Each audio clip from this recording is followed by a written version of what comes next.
This is a story about a world obsessed with stuff. It's a story about a system in crisis. We're trashing the planet, we're trashing each other, and we're not even having fun. The good thing is that when we start to understand the system, we start to see lots of places to step in and turn these problems into solutions.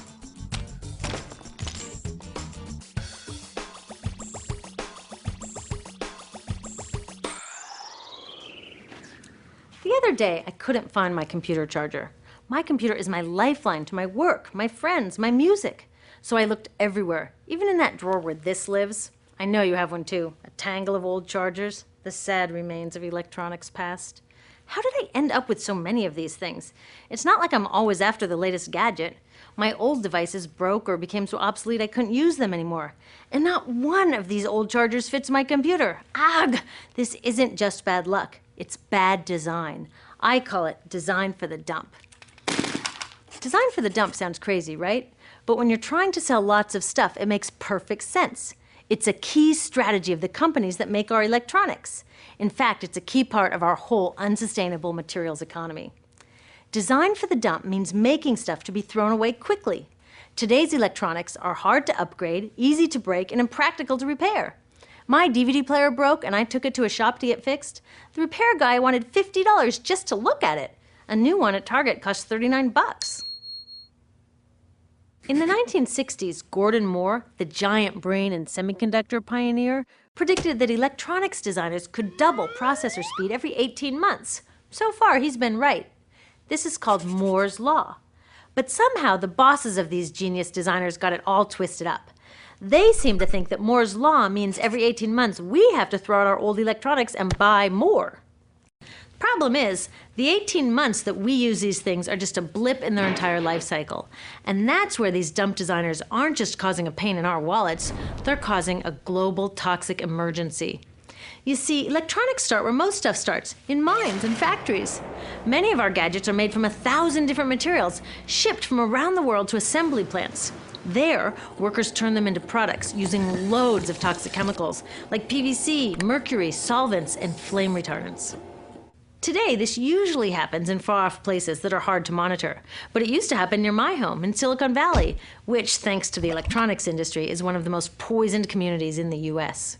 IBM's own data revealed that its workers making computer chips had 40% more miscarriages and were significantly more likely to die from blood, brain, and kidney cancer. The same thing is starting to happen all around the world. It turns out the high-tech industry isn't as clean as its image. So, after its toxic trip around the globe, it lands in my hands. I love it for a year or so, and then it starts drifting further from its place of honor on my desk or in my pocket. Maybe it spends a little time in my garage before being tossed out. And that brings us to disposal, which we think of as the end of its life. But really, it's just moved on to become part of the mountains of e-waste we make every year. Remember how these devices were packed with toxic chemicals? Well, there's a simple rule of production. Toxics in, toxics out. Computers, cell phones, TVs, all this stuff is just waiting to release all their toxics when we throw them away. Some of them are slowly releasing this stuff even while we're using them. You know those fat old TVs that people are chucking for high-def flat screens? They each have about 5 pounds of lead in them. Lead, as in lead poisoning.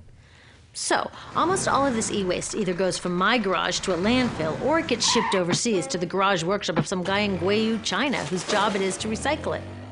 I've visited a bunch of these so-called recycling operations.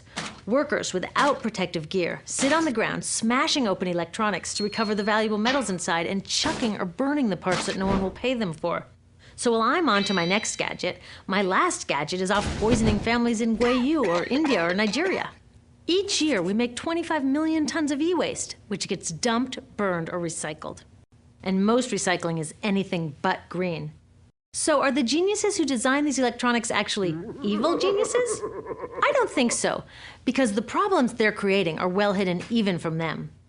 You see, the companies they work for keep these human and environmental costs out of sight and off their accounting books.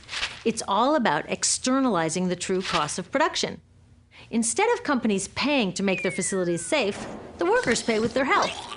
Instead of them paying to redesign using fewer toxics, villagers pay by losing their clean drinking water. Externalizing costs allow companies to keep designing for the dump. They get the profits and everyone else pays. When we go along with it, it's like we're looking at this toxic mess and saying to companies, you made it, but we'll deal with it. I've got a better idea. How about you made it, you deal with it? Doesn't that make more sense? Imagine that instead of all this toxic e-waste piling up in our garages or in the streets of Guayu, we sent it to the garages of the CEOs who made it. You can bet that they'd be on the phone to their designers pretty fast, demanding they stop designing for the dump. Making companies deal with their e-waste is called extended producer responsibility, or product take-back. If all these old gadgets were their problem, it would be cheaper for them to just design them longer-lasting, less toxic, and more recyclable in the first place. They could even make them modular so that when one part broke, they could just send us a new piece instead of taking back the whole broken mess. Already, take-back laws are popping up all over Europe and Asia. In the US, many cities and states are passing similar laws. These laws need to be protected and strengthened. It's time to get these brainiacs on our side. With take-back laws and citizen action to demand greener products, we can start a race to the top, where designers compete to make long-lasting, toxic-free products. So let's have a green Moore's Law. How about the use of toxic chemicals will be cut in half every 18 months? The number of workers poisoned will decline at an even faster rate. We need to give these designers a challenge they can rise to and do what they do best: innovate.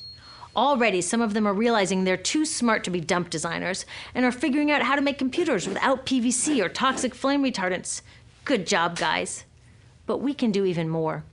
When we take our e-waste to recyclers, we can make sure they don't export it to developing countries.